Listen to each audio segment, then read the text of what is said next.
It's a nation in the midst of civil war.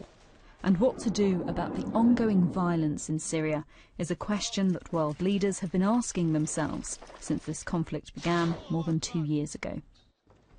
Today, the Syrian opposition and its international supporters met in Turkey to decide what to do next. From the United States came a promise, $123 million in non-lethal aid for the Syrian rebels, a doubling of its contribution. The situation in Syria is simply horrific. It is horrible. And cities and neighborhoods are under fire constantly from heavy artillery. Ballistic missiles are used against people, innocent people. And Assad is using his air force to rain down terror, dropping various kinds of bombs, some very questionable.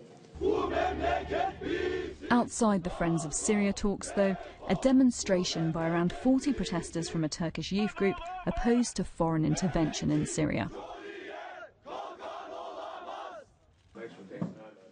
The pledge offered by the Americans here went beyond the current provision of food and medical supplies. It's thought it could include armoured vehicles. But the US stopped short of giving the Syrian opposition the military assistance that they had come in search of, for fear of arms ending up with al-Qaeda-inspired rebel groups. Syria's main opposition, though, vowed that any equipment it receives would not fall into the wrong hands.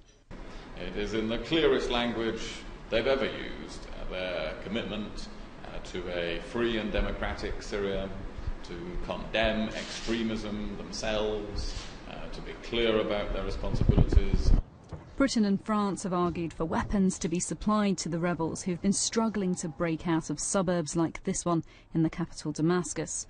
The Syrian opposition, though, has yet to get the kind of support from the international community that it strives for. Susana Mendonca, BBC News.